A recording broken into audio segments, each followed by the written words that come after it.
I watched my brother-in-law's face go completely white, not pale, white.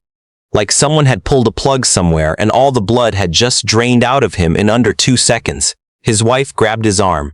My father-in-law pushed back from the table so fast his chair scraped against the hardwood and nearly tipped over. And my wife, the woman I'd spent 11 years building a life with, she looked at me like I'd materialized out of thin air, like I was someone she'd never actually met. I said it again, slower this time, in Punjabi. Tusi samajde ho ka main ki sun raha han. You understand I've been listening this whole time. Let me back up about 4 hours. My name is Bernard Lefebvre. I grew up in Moncton, New Brunswick, the third of 4 kids in a francophone family that moved between French and English the way most people switch radio stations. I'm 51 now. I work as a civil engineer for a firm in Mississauga. I've spent the last 11 years married to a woman named Harleen, who I met at a project management conference in Ottawa back in 2013. She was sharp, funny, completely at ease in a room full of people, and she had this way of making you feel like you were the most interesting person she'd talked to all week. I fell hard. Probably too fast. Her family, her parents and her older brother, had come to Canada from Punjab when Harleen was 9. Her father, who I'll just call my father-in-law because that's how I've always thought of him, had built a successful trucking business out of Brampton. 15 vehicles, contracts with 3 distribution companies, a reputation for reliability that he'd spent 20 years earning. He was proud of it. He had every right to be. I respected that. What I didn't know for a long time was how much of that pride had curdled into something else. I should explain the Punjabi thing before you ask. When I was 26, I spent 18 months working on an infrastructure project in Chandigarh. A federal contract, drainage systems, the kind of work that doesn't make headlines but keeps a city from flooding every monsoon season. I was the youngest engineer on the team and I had a lot of time on my hands in the evenings. My colleague there, a structural engineer named Rajveer, one of the best people I've ever worked with, he started teaching me Punjabi almost as a joke, something to do. By month 6 I could hold a basic conversation. By month 14 I was reading a newspaper slowly but steadily. I'm not fluent the way a native speaker is fluent, but I understand it well, very well, especially when people are talking at a normal pace about everyday things and have no idea anyone at the table follows a word they're saying. Harleen knew I'd worked in India. She knew Rajveer. I'd brought him up probably a dozen times over the years. We still exchanged messages at Christmas, but I'd never told her I spoke Punjabi. Not because I was hiding it. It just never came up in any meaningful way. We spoke English at home. Her parents spoke English with me. It was one of those things that sat quietly in the background of my life, unremarkable, like knowing how to play chess or being able to read a topographic map. I thought about telling her 100 times. I don't know why I didn't. Maybe it felt strange to suddenly announce it after so long. Maybe some part of me liked having something private. That sounds terrible now, I know that. The dinner invitation came on a Wednesday. Harleen mentioned it over breakfast, not quite looking up from her phone. Her parents wanted us over Saturday. Her brother Taranjit and his wife would be there. Some family friend her father wanted to catch up with, a man named Jaspal who ran an accounting firm in Vaughan. Business talk, mostly. Nothing unusual, except it was unusual because Harleen's family hadn't invited us over for a sit-down dinner in almost 8 months. Every time I'd suggested it, she'd deflected. Her father was busy. Her mother wasn't feeling well. The timing wasn't right. I'd stopped pushing. I said sure. Of course, I'd bring wine. Saturday came. We drove out to her parents' house in Brampton, a large detached on a quiet crescent backing onto a park. I'd always liked that house. Felt solid. Her mother greeted us at the door and kissed Harleen on both cheeks and gave me a brief, practiced smile. Her father shook my hand without quite making eye contact. Taranjit was already there with his wife, and this Jaspal was sitting in the living room holding a glass of water and looking like he'd been there for a while. Dinner was lamb curry, dal, fresh roti that her mother had made herself. The food was extraordinary, it always was. That was never the problem. The first hour was fine. English conversation, fairly surface level. How's work? How's the drive from Mississauga?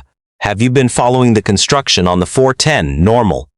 I ate and answered questions and felt the particular low-grade tension I'd learned to ignore over the years around her family. That sense of being tolerated rather than welcomed.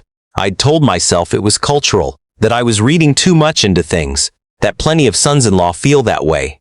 I'd been telling myself for 11 years. Then her father asked Taranjeet something about a contract renewal in Punjabi, and Taranjeet answered in Punjabi, and the conversation just stayed there. They didn't switch back. It happens. I knew it happened. In families that speak another language, sometimes English is the guest mode and you slip out of it when you're relaxed. I didn't take it personally. I kept eating and let the conversation flow around me and did what I'd done in 100 meetings in Chandigarh. I listened with my face neutral and my attention completely focused. For the first 20 minutes, it was genuinely just business. Contract logistics. A fuel supplier who'd been late 3 times. Whether to renew a lease on a yard in Etobicoke. Then Jaspal said something that made me set my fork down very carefully so no one would see my hand wasn't quite steady. He said, in Punjabi, that the numbers looked good and the transfer could happen before the end of the fiscal year. Her father nodded. Said the Mississauga house would be the cleanest way to move it. The Mississauga house. Our house. The one we'd bought together 6 years ago. The one where both our names sat on the title and the mortgage. The one that had taken every dollar of my savings for the down payment, while Harleen covered the legal fees and the first year of property taxes. I picked up my wine glass and took a slow sip and kept my face exactly where it was. Taranjeet said, still in Punjabi, that Bernard would never notice until it was done. Too trusting, too Canadian. He said that last part with a kind of affectionate contempt that I felt in my back teeth. Her father said that Harleen understood what needed to happen. I looked at my wife. She was looking at her plate. She hadn't looked at me in about 20 minutes. Jaspal moved on to talking about the accounting structure. A company that existed on paper in a way that made assets difficult to trace. He was matter-of-fact about it, the way you'd talk about filing a tax extension or changing your direct deposit. Just administrative logistics. The fact that those logistics involved my home and apparently my financial life didn't seem to register as something requiring much comment. I heard enough over the next 40 minutes to piece together something I'm still not entirely sure I've got right in every detail, but the shape of it was clear. The trucking business had a tax problem. A serious one. Harleen had been helping restructure it for the past 2 years, funneling money through accounts I didn't know existed. And the family home in Brampton, along with our house in Mississauga, were part of how they planned to settle it. Not through legal channels. Through disappearance. My name on the Mississauga title was a complication, but a manageable one. There was something about a document. Something about signatures. Something about a timeline that aligned with a trip I'd been asked to take in March. A 2-week site visit up near Sudbury that Harleen had actually encouraged me to take. Said it would be good for my career. Said she'd be fine. Her mother refilled my water glass and smiled at me and said, in English, "You're so quiet tonight, Bernard. Not hungry?" I looked at her. I looked around the table. Harleen still wouldn't meet my eyes. Taranjeet was cutting a piece of roti like nothing had happened. Jaspal was checking something on his phone. I thought about what to do. I could get up and leave. I could say I wasn't feeling well. I could go home, call a lawyer on Monday, try to quietly untangle whatever was happening before it got worse. Or I could let them know exactly who was sitting at their table. I put down my fork. I folded my napkins, and I said, in Punjabi, that the dinner was excellent, and that I wanted to make sure I understood the part about the Mississauga property correctly before anyone signed anything. That's when my brother-in-law's face went white. The moment after I spoke was very still, the kind of still where everyone in the room seems to stop breathing at exactly the same time. Then her father said, in English, very quietly, "What did you say?" Not a question, a statement, like he was confirming something unpleasant. I replied in Punjabi again, still calm, that I'd said I wanted to understand the plan for our house before the end of the fiscal year. I'd been following the conversation quite well. Chandigarh, 2004 to 2006, lovely city. I learned a lot there. Harleen made a sound I'd never heard from her before, not words, just a sound. Jaspal stood up. He said he should go and he was already reaching for his jacket. I told him in Punjabi that I thought he should probably stay, that leaving right now would look strange to anyone reviewing his movements later. He sat back down slowly. Her father looked at me for a long moment. Then he said, in English, that I'd misunderstood, that it was family business, that nothing was happening without proper process. I said I hoped that was true. I said I'd be speaking with my own lawyer on Monday to make sure. The drive home was the longest 45 minutes of my life. Harleen sat in the passenger seat and didn't speak until we were on the 427, and then she said my name once and stopped. I said, "Tell me what's actually been happening." She told me some of it. Not everything, I think, but enough. The business had a CRA audit coming. It had been coming for 2 years and the numbers weren't clean, and her father had decided the cleanest solution was to restructure ownership in a way that moved the liability. She'd been helping. She'd told herself it was temporary. She'd told herself I wouldn't be affected.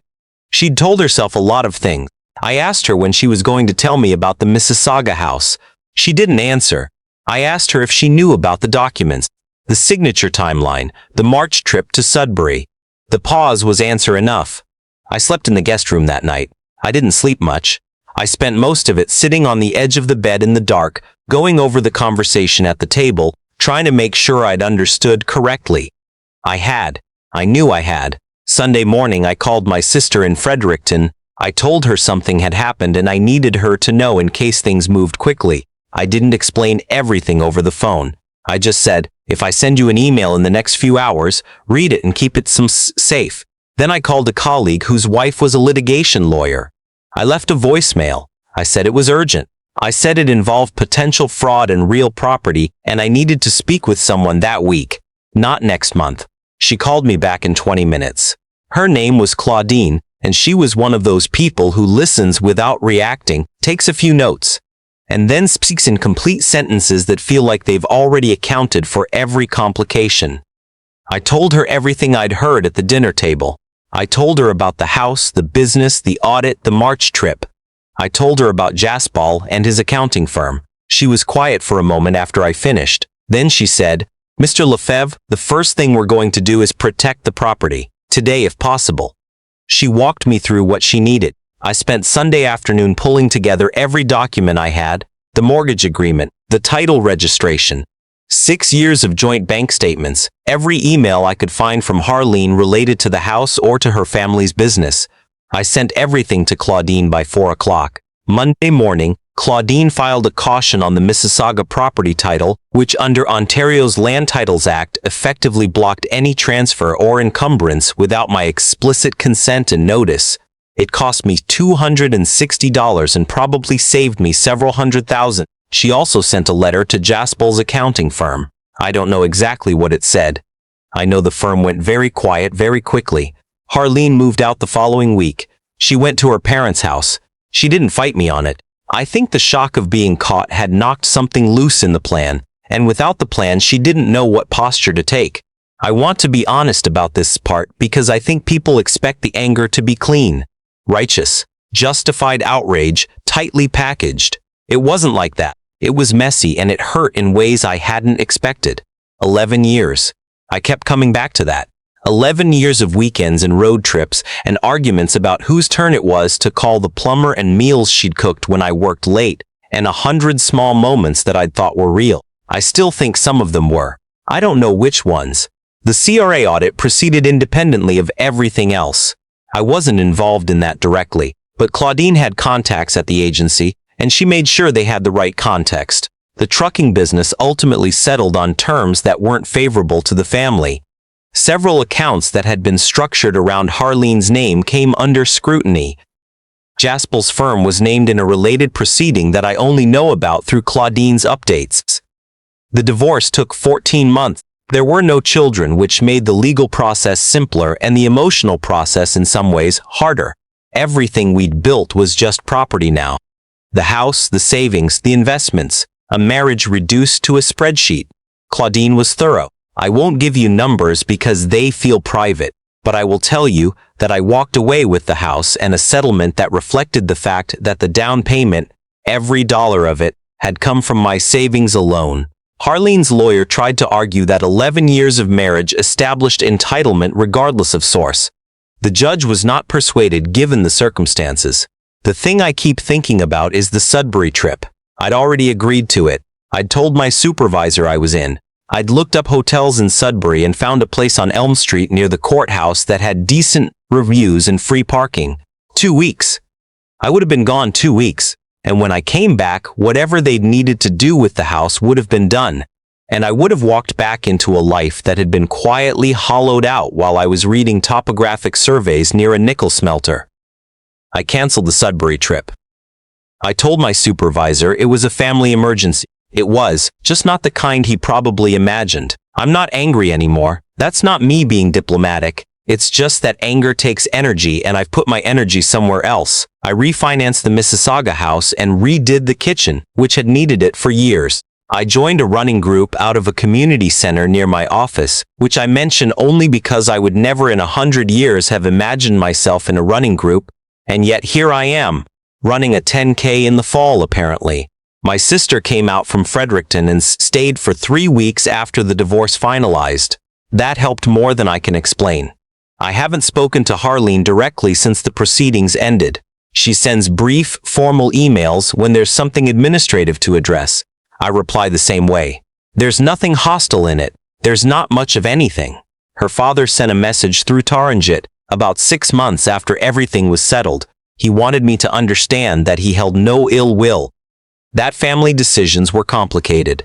That he hoped I would eventually see the situation in a fuller context. I didn't respond. Rajveer messaged me last spring, just his usual Christmas-adjacent check-in that arrives reliably in April because he's never quite matched the timing. I told him his Punjabi lessons had turned out to be surprisingly useful. He sent back a voice note laughing for about 45 seconds and then said something in Punjabi that roughly translates to, "I always told you it was a practical language." He was right. Here's what I'd say to anyone who finds themselves in something like this, and I know some of you reading this will recognize pieces of it because these things aren't as rare as we'd like to think. First, that uncomfortable feeling you've been explaining away for years is information. I told myself the tension with her family was cultural adjustment, that I was being oversensitive, that I needed to try harder to fit in. Some of that was probably true. But some of it was my instincts noticing something my conscious mind didn't want to deal with. Pay attention to the thing you keep explaining away. Second, know what's in your name. I don't mean that as a metaphor. I mean literally know what properties, accounts, and legal documents carry your signature. I knew about the house title. I didn't know about a joint account that had been used in ways I hadn't authorized. I found that out through Claudine. Knowing your financial architecture isn't paranoia. It's just being a functional adult. And I say that as someone who had to be told that at 50 years old. Third, get help the moment you think you need it. Not when you're sure. Not when you have proof. When you think you need it. Claudine filing that caution on a Sunday afternoon was the single most consequential phone call I ever made, and I made it before I had anything like a full picture. The picture filled in later. The protection happened first. Fourth, speaking other languages is incredible and I cannot recommend it enough, which is something I realize sounds insane given the context, but the point stands. The house is quieter now. I notice it, especially in the mornings. But it's my quiet now. There's a difference. I'm running 8 kilometers without stopping, which 6 months ago would have been a physical impossibility. My sister says I look better than I have in years. I'm not sure about that. But I feel like a person who knows who he is, which is something I didn't feel for a long time without realizing I didn't feel it. Next spring, I'm going to take a proper trip, not a work trip, a real one. I haven't decided where. A friend from the running group is trying to talk me into Portugal, which is funny because she doesn't know I've been quietly looking up Portuguese language courses for the past month. Old habit.